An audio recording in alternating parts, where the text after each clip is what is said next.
Nous sommes une entreprise ivoirienne qui aujourd'hui à l'international dans 8 pays. Donc notre entreprise a choisi de prendre soin des autres, de satisfaire les différences. Et cela passe par un certain nombre d'exigences en termes de sécurité alimentaire parce que nous sommes dans les métiers de bouche. Et lorsque vous êtes dans les métiers de bouche, vous devez faire attention à l'hygiène, à la sécurité. Et c'est pour cela que GLS s'est engagé résolument dans des normes les plus exigeantes en matière de sécurité alimentaire, comme le HACCP, parce que n'oubliez pas que nous avons à un moment donné connu des grandes crises, je veux dire, sanitaires, telles que la vache folle, la grippe aviaire. Tous ces éléments ont fait que le métier s'est réorganisé d'une certaine façon et les clients sont devenus de plus en plus exigeants.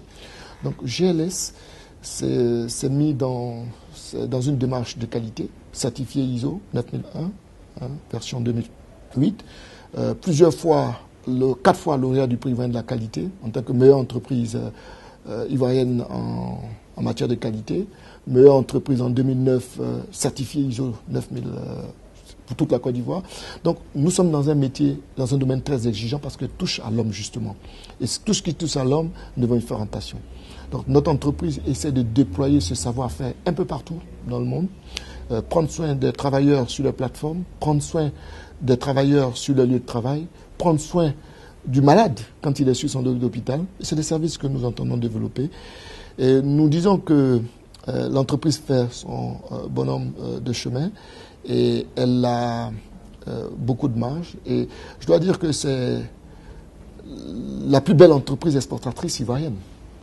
Oui, la plus belle entreprise exportatrice, hormis le cacao, le café, mais en tant que PME ivoirienne capable de se déployer dans le monde, c'est la meilleure. Oui. Les entreprises ivoiriennes capables de se déployer en Irak, au Ghana, en France, simultanément, sur fonds privés, nous sommes la seule. Vous n'en verrez pas véritablement, à part celles qui sont dans l'agroalimentaire, mais qui sont régies par des conventions, des accords bilatéraux. Voilà. Donc, globalement, c'est une équipe arc-en-ciel, je veux dire. Chez nous, GLS, l'équipe est très arc-en-ciel. Mon premier camboss, c'était un Anglais qui est venu en Côte d'Ivoire, qui nous a aidés dans notre approche. Après, nous avons l'expertise française aujourd'hui. L'operation manager au Ghana, c'est un Français, en Irak, là-bas. Parce que on a besoin d'un tout pour former un monde. Donc, c'est cela à l'esprit, l'ouverture. Et GLS est dans cette dynamique-là pour dire que ce que nous ne connaissons pas, nous avons besoin des autres pour nous l'apprendre. Et c'est dans cette démarche que nous évoluons. Donc, c'est une équipe arc-en-ciel. Vous avez pratiquement toutes les nationalités. Voilà, c'est pour ça que vous avez derrière moi tous les drapeaux. Voilà, c'est fait exprès. Voilà, et chacun apporte sa dynamique à la construction de cette jeune entreprise qui essaie, et c'est tant bien que mal, malgré les turbulences, ça et là, de faire son chemin. Pour ce qui est des tendances, nous restons sur notre vision. Hein. Notre vision, elle est basée sur notre histoire. Notre histoire, c'est cette histoire africaine qui fait que le respect de l'autre, cela est fondamental. Voilà. Même si vous avez quelqu'un de plus petit que vous, il faut le respecter. Et donc, transposer à notre métier, c'est ce que nous essayons de véhiculer à tous nos employés, le respect, la responsabilité, l'éthique, la morale. Oui. Un bon sourire résout beaucoup de problèmes. Oui. Un client qui est bien servi, avec un sourire, vous allez résoudre beaucoup de problèmes. Et c'est dans cette dynamique que nous nous engageons. Donc, comme je l'ai dit, le monde évolue, la restauration aussi évolue, tout va vite. Nous sommes dans le monde de Facebook, c'est le monde de l'Internet, avec ce que vous êtes en train de faire.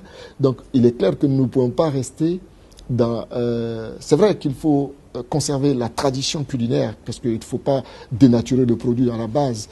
Il faut rester en utilisant des produits de qualité, des produits du terroir, des produits de très très bonne qualité, mais tout en se projetant. Parce qu'il faut apporter la réponse que le marché nous demande. Et le marché n'a pas le temps. Les argents économiques aujourd'hui vont vite. Donc la tendance, c'est d'aller dans cette approche-là. des concurrents plus aguerris que nous l'ont fait, qui sont restés dans leur démarche, mais nous attendons apporter notre touche dans cette approche-là. Et surtout en Côte d'Ivoire, je pense que ça permettra, en termes de productivité aussi. Ouais, vous savez que les entreprises, le déjeuner, souvent c'est 2 heures, c'est 3 heures. Non, on n'a plus le temps. Le time is money, comme vous le dites. Donc il faut aller très vite. Donc c'est d'imaginer un concept, d'imaginer un concept qui va avec cette exigence, cette contrainte temps. Cette contrainte temps. Et cette contrainte équipement. Voilà, donc c'est cela, le concept. Autre tendance, la Côte d'Ivoire n'échappe pas également à certains services, comme les services aux personnes. Oui, et nous savons bien le faire. Nous savons très très bien le faire parce que traditionnellement, cela est dans notre culture, dans notre façon de percevoir la vie, apporter de l'autre aux autres, assister les autres. Donc, nous travaillons là-dessus. Je pense que cette PME pourra éventuellement progresser dans son approche. Voilà.